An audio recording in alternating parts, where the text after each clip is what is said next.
Friends, இந்த mango மாம்பழ season அப்பயே நம்ம இப்போ வீட்லேயே நம்ம ஃப்ரூட்டி ரெடி பண்ணலாம். அதுக்கு 2 மாம்பழம் 1 மாங்காய் எடுத்துக்கலாம். இப்போ இதில் கட் பண்ணி உள்ளே இருக்க சதையை எடுத்துக்கலாம். இதில் இருக்க தோலை எடுத்துகிட்டு கட் பண்ணி எடுத்துக்கலாம்.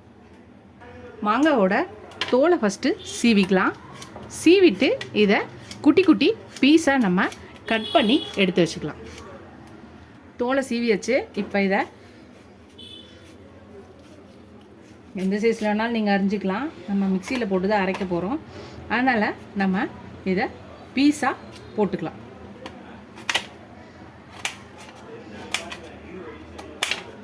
இதை அரிஞ்சிக்கலாம். இதே மாதிரி எல்லாத்தையும் அரிஞ்சிக்கலாம்.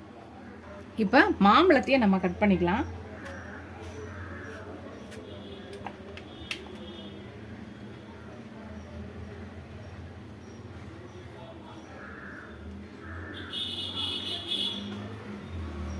எல்லாத்தையும் இது மாதிரி எடுத்து வச்சுக்கலாம்.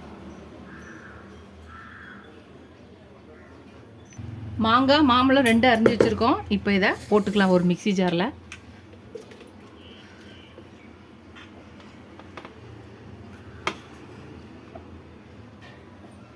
இப்போ அவங்கவுங்களுக்கு தேவையான இனிப்பு அளவுக்கு போட்டுக்கலாம். நான் 4லேருந்து ஒரு 5 ஸ்பூன் போடுறேன். 5 ஸ்பூன் போட்டிருக்கேன். அவங்கவுங்களுக்கு இனிப்பு கூட குறைச்சலுக்கு கம்மியாகவும் அதிகமாகவும் போட்டுக்கலாம். அப்புறம் நம்ம இதை கலக்கி குடிக்கும்போது வேணும்னாலும் நம்ம சுகர் போட்டுக்கலாம். இப்போ இதை நல்லா மிக்சியில் அடித்து எடுத்துகிட்டு வந்துடலாம். கட்டி இல்லாமல் எந்த பீஸும் இல்லாமல் நல்லா கரையிற மாதிரி எல்லாத்தையும் நம்ம அடித்து எடுத்துகிட்டு வந்துடலாம். நம்ம மாங்காவோ மாம்பழம் சர்க்கரையை போட்டு அடித்தோம் இல்லையா, அந்த விழுது ரெடி ஆயிடுச்சு. இப்போ ஒரு பவுலோ இல்லை பேனோ எடுத்துக்கலாம். அதில் இதை போட்டுக்கலாம். கொஞ்சம் கொஞ்சமாக போட்டு இது நம்ம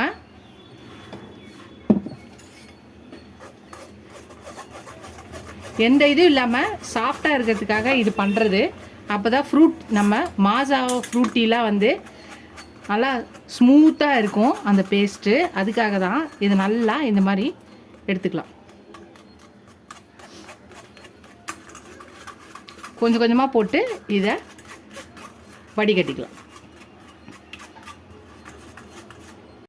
நம்ம எல்லாத்தையும் ஊற்றி நல்லா வடிகட்டியாச்சு. நல்லா ஸ்ட்ரெயின் ஆகிடுச்சு பாருங்கள். கீழே கடைசியில் லைட்டாக கொஞ்சோண்டு இருக்குது. முடிஞ்ச அளவுக்கு நம்ம இது பண்ணிடலாம்.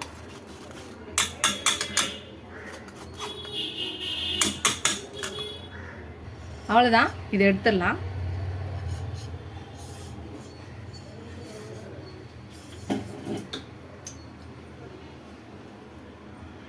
இப்போ இந்த பேனை வச்சு அடுப்பு ஆன் பண்ணிக்கலாம். இதை ஒரு 4 to 5 மினிட்ஸ் நம்ம குக் பண்ணணும். ஒரு 4 to 5 மினிட்ஸ் இருந்துச்சுன்னா நம்மளோட ஃப்ரூட்டி மாசா ரெடி ஆகிடும். ஹோம்மேட் மேங்கோ ஃப்ரூட்டி ரெடி ஆகிடும். இதை நல்லா மிக்ஸ் பண்ணிக்கலாம். ஒரு 4லேருந்து 5 மினிட்ஸ் இது நல்லா குக் ஆகட்டும். குக் ஆகிடுச்சுன்னா அதுக்கப்புறம் இதை ஆற விடலாம். நல்லா கலந்துக்கலாம். ஃப்ரெண்ட்ஸ், அவ்வளோதான், நம்மளோட இது ரெடி ஆயிடுச்சு. ஒரு 4 to 5 மினிட்ஸ் குக் ஆகிடுச்சு. இதை ஆற விடலாம். இதை அடுப்புலேருந்து எடுத்துடலாம். அடுப்புலேருந்து எடுத்தாச்சு. இது கொஞ்சம் ஆறட்டும். ஆறினோடனே இதை நம்ம ரெடி பண்ண ஆரம்பிக்கலாம். இப்போ நம்ம மேங்கோ ஃப்ரூட்டி நல்லா ஆறிடுச்சு. இப்போ ஒரு பவுல் எடுத்துக்கலாம். ஐஸ் க்யூப்ஸை போட்டுக்கலாம். அப்புறம் சில்லுன்னு தண்ணி ஊற்றிக்கலாம். ஐஸ் வாட்டர் ஊற்றிக்கோங்க, கூலிங்கான வாட்டர். இப்போ நம்ம ரெடி பண்ணி வச்சுருக்க இந்த ஃப்ரூட்டியை ஒரு 2 கரண்டி மட்டும் ஊற்றிக்கலாம். மிக்ஸ் பண்ணிக்கலாம். நம்ம வேணும்னா நம்ம தேவையான அளவு போட்டுக்கலாம். ஃப்ரெண்ட்ஸ், நல்லா மிக்ஸ் பண்ணியாச்சு. நம்மளோட மேங்கோ ஃப்ரூட்டி ரெடி ஆச்சு. இப்போ நம்ம சர்வ் பண்ண வேண்டியதான். இதில் வேணுனாலும் நீங்கள் ஐஸ் க்யூப்ஸ் வேணால் போட்டுக்கலாம். நான் போட்டேன் நிறையா. ஓவர் கூலிங் எனக்கு வேண்டாம், அதனால் நான் போடல. வேணுன்னா நீங்கள் இதில் ஐஸ் க்யூப்ஸும் சேர்த்து போட்டுக்கலாம். அவ்வளோதான், நம்மளோட mango Frooti homemade mango Frooti ready ஆச்சு. ரொம்ப ஈஸியாக குயிக்காக சிம்பிளாக வீட்டிலே செஞ்சிடலாம். இது நீங்கள் ரெடி பண்ணி வச்சுட்டிங்க 1 இயர் வரையும் நம்ம ஸ்டோர் பண்ணி வச்சுக்கலாம். ரொம்ப சூப்பராக இருக்கும். வீட்டிலே நம்ம இனிமேல் ஹோம்மேடாக மேங்கோ ஃப்ரூட்டி ரெடி பண்ணி நம்ம என்ஜாய் பண்ணிக்கலாம். ட்ரை பண்ணி பார்த்துட்டு எப்படி இருக்குன்னு சொல்லுங்கள். ஃபஸ்ட் டைம் என் சேனலுக்கு சப்ஸ்கிரைப் பண்ணிட்டு பாருங்கள். இது ஒரு சப்ஸ்கிரைப் பண்ணல ஃப்ரெண்ட்ஸ்க்கு தேங்க்ஸ். எனக்கு என் சேனலுக்கு சப்போர்ட் பண்ணிங்கன்னு நினைக்கிறேன்.